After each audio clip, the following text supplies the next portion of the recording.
Good morning students. Online class में आप सभी का स्वागत है।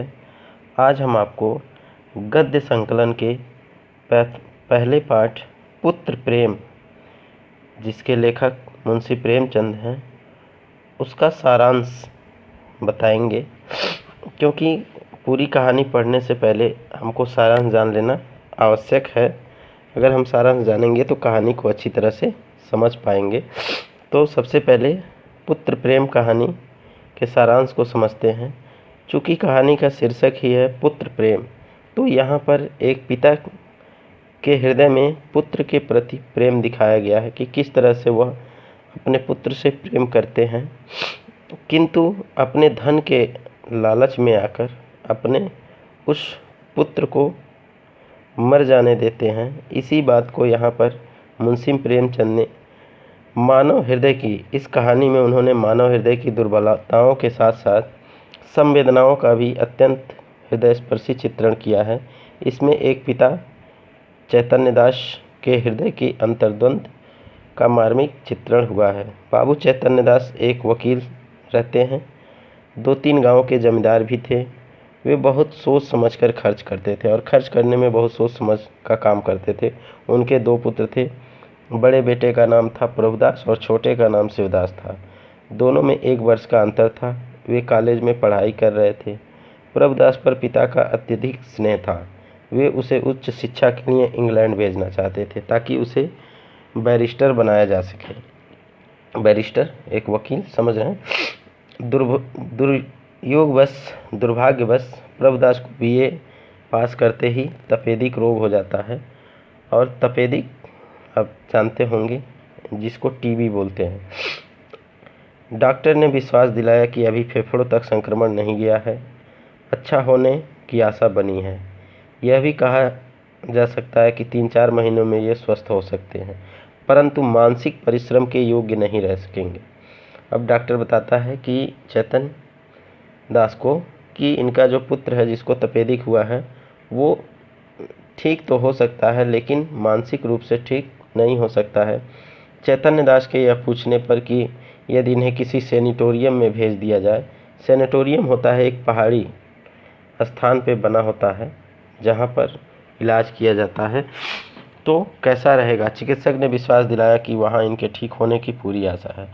प्रभुदास की हालत बिगड़ती चली जाती है। प्रभुदास जीवन से निराश हो जाता है। वह अपनी जीवन की चिंता छोड़ देता है और घर वालों की निगाह बचाकर जो औषधियाँ उसे दी जाती हैं वो ज़मीन पर गिरा देता है। चिकित्सक ने परामर्श दिया कि इन्हें इटली के किसी सैनिटोरियम में भेज दिया जाए, जिसके लिए लगभग 3000 का खर्च लगेगा। वहाँ साल भर रहना होगा, परंतु यह निश्चित नहीं है कि वहाँ से वो पूरी तरह ठीक होकर लौटेंगे।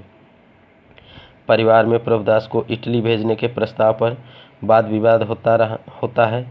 चैतन्य दास की पत्नी अपने बेटे को इटली भेजना चाहती थी, पर उनके पति ने हाथ तंग होने का बहाना करके अपने हाथ खड़े कर लिए।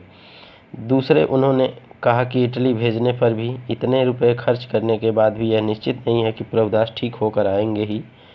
तो चैतन्य दास अपने पूर्व पूर्वजों की जो संचित संपत्ति थी उसको खर्च नहीं करना चाहते थे, क्योंकि प्रभुदास के ठीक होने की कोई गुंजाइश नहीं थी। 6 महीने के बाद शिवदास बीए की परीक्षा, जो उनका छोटा पुत्र था शिवदास, वह भी बीए की परीक्षा में पास हो गया। चैतन्य दास ने उसे इंग्लैंड में कानून पढ़ने भेज दिया। उसे बम्बई तक खुद पहुंचाने गए। वहां से लौटने के बाद 1 सप्ताह बाद ही प्रभुदास की मृत्यु हो गई। चैतन्य दास बनारस के मणिकर्णिका घाट पे अपने संबंधियों के साथ चिता की ज्वाला को देख रहे थे। उस समय उनके मन में कल्पना उठ रही थी कि संभव है इटली जाकर प्रभुदास स्वस्थ हो जाता। मैंने 3000 रुपये का मुख देखा, अपने पुत्र को अपने हाथों से खो दिया। उनके नेत्रों से अश्रुधारा बह रही थी। यह कल्पना उन्हें ग्लानि, शोक और पश्चाताप के बाणों से बेध रही थी। तभी उन्हें मनुष्यों का एक समूह अर्थी के साथ आता हुआ दिखाई दिया। वे सब ढोल बजाते गाते पुष्प वर्षा करते चले आ रहे थे। घाट पर अर्थी उतारी और चिता बनाने लगे। उनमें से एक युवक आकर चैतन्य दास के पास खड़ा हो गया। बातचीत के दौरान युवक ने बताया कि पिता की मृत्यु हो गई है। पिता की अंतिम इच्छा थी कि हमें मणिकर्णिका घाट पर ले आना। कोई 100 आदमी साथ आए हैं। यहाँ तक आने में सैकड़ों उठ गए, पर सोचता हूँ बूढ़े पिता को मुक्ति तो मिल गई। युवक ने यह बताया।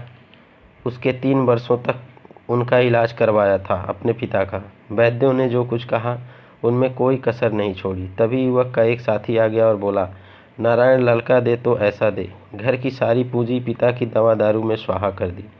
युवक ने बताया कि पैसा तो हाथ का मैल है, यदि जिंदगी है तो कमा खाऊंगा। मन में यह लालसा तो नहीं रह गई कि पिता को बचाने में कुछ कसर नहीं छोड़ी।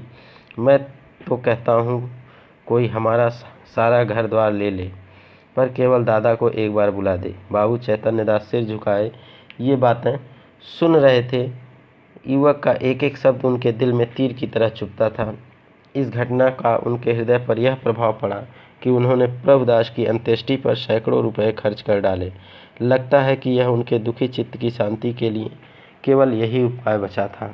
तो इस तरह से कहानी का सारांश यह है कि वह चैतन्य दास अपने पुत्र को खो देते हैं, क्योंकि वह जो है अपने पूर्वजों की संपत्ति जो थी उसको उस पे प्रभुदास पे खर्च नहीं करना चाहते थे, और यह चाहते थे कि वह किसी तरह से बचा रहे तथा पुत्र को भी बचाना चाहते थे, लेकिन यह संभव नहीं था। अंत में पुत्र मर जाता है, और जब वह उस बूढ़े पिता के अर्थी जो लेकर आता है उस लड़के को की बातों को सुनते हैं, तब इन्हें अपने ऊपर ग्लानि होती है, अपने ऊपर पश्चाताप होता है, और उस पुत्र प्रेम की ज्वाला में वो दिन रात जलते रहते हैं। धन्यवाद।